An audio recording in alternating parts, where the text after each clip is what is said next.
काशीपुरी में गंगा जी के अंदर पाषाण तैराए ब्राह्मणों ने काट के पाषाण बनवाकर और उन पे लकड़ी जैसा प्रिंट करवाकर तैराए, सब डूब गए। गुरु रविदास जी महाराज की वो पत्थर तैरे जिन पे अपना रापा पहनाते थे। इस चरित्र को देश विदेशों के सभी समाज देख रही थी, नर नारी सभी देख रहे थे। चित्तौड़गढ़ की रानी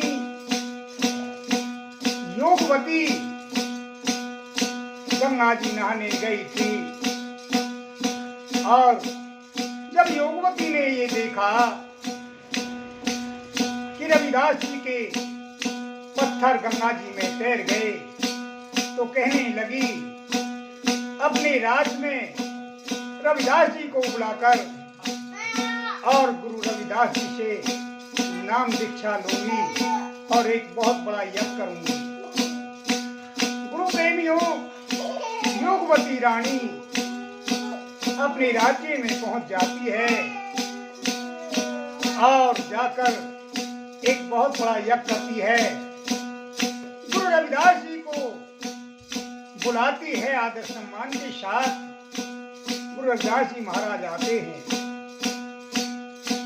जिस समय यज्ञ में ब्राह्मण लोग व सभी भोजन करने के लिए पार्टी में बैठे तो योगवती ने सोचा मेरे सतगुरु रविदास जी महाराज पार्टी में बैठकर खाएंगे, भोजन करेंगे तो मुझे बहुत अच्छा लगेगा। गुरु जी की एक बहुत उत्तम गद्दी लगाई और गुरु जी को बैठा दिया। उसमें ब्राह्मण लोग इतराज करने लगे, कहने लगे योगवती को काशीपुरी में एक चमार को ही मिला था गुरु बनाने के लिए और वर्ण के बहुत गुरु हैं, लेकिन ये योगवती ने ये अच्छा नहीं किया और उस पार्टी से उठ के चल दिए कि हम योगवती की यज्ञ में नहीं खाएंगे।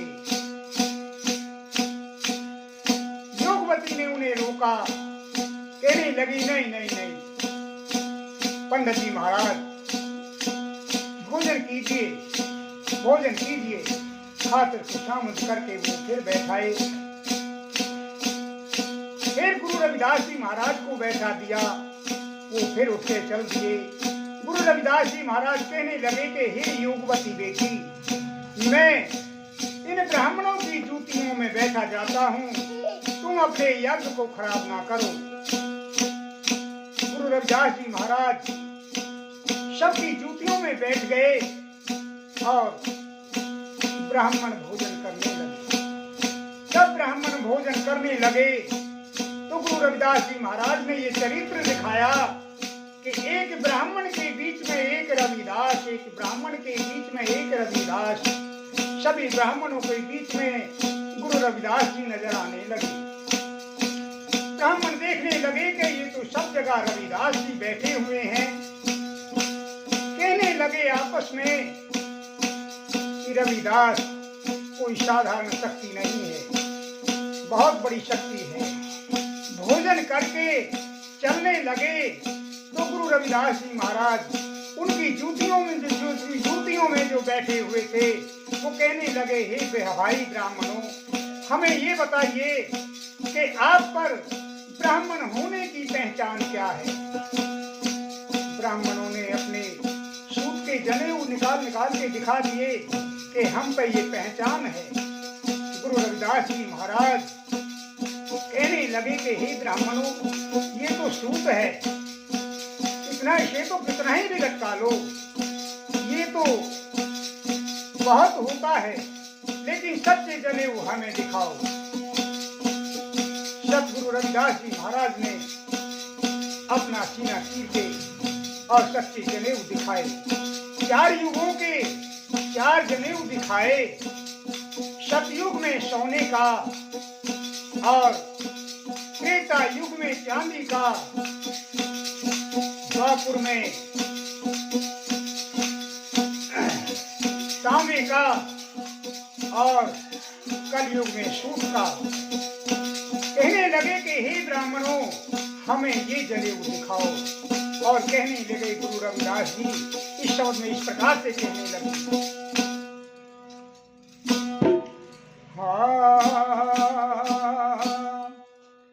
हे पंडित ज्ञानी चेतन हंस हमारा,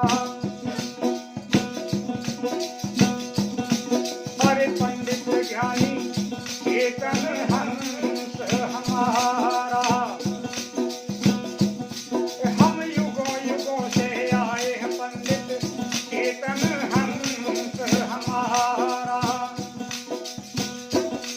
अरे चेतन हंस हमारा, रे पंडित ज्ञानी चेतन हंस हमारा।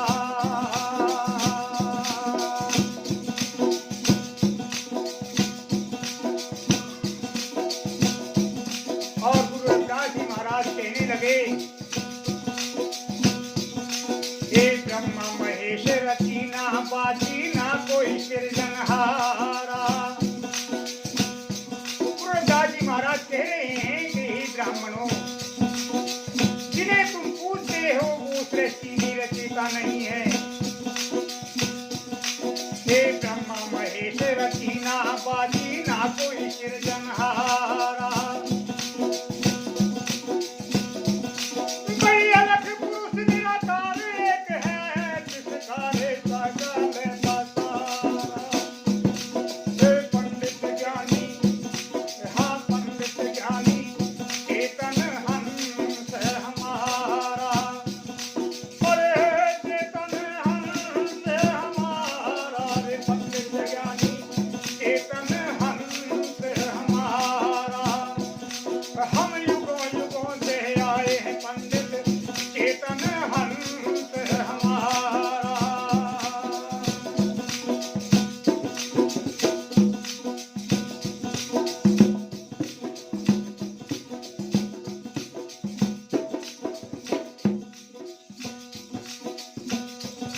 के सतयुग में रौनक ऋषि हो गए, त्रेता शंभु अवतारा।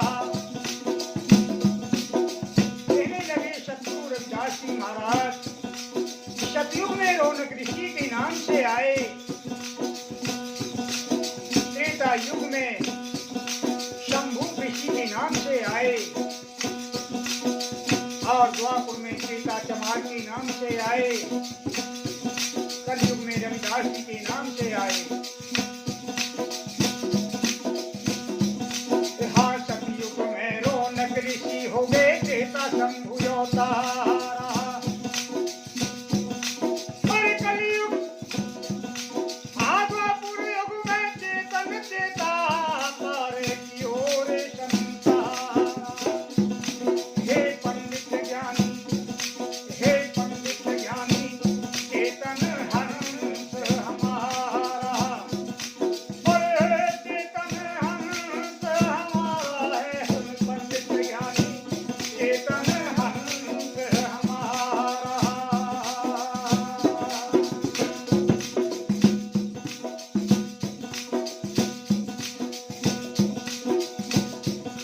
भाई अपना पंथ समझ के ऊंचा हमको नीच विचारा।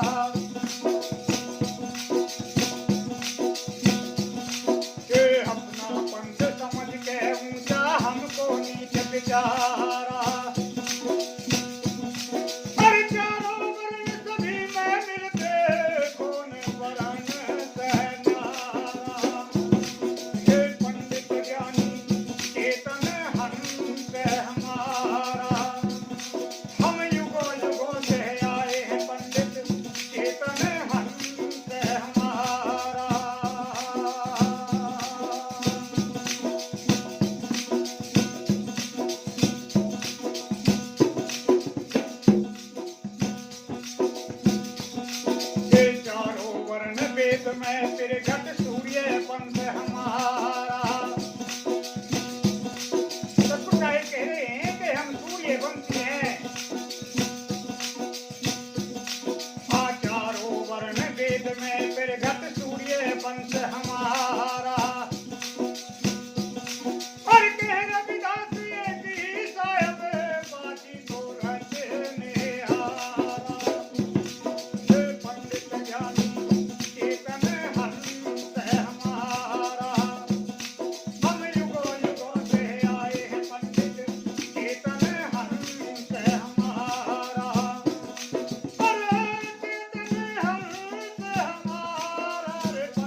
गुरुदेव महाराज की जय।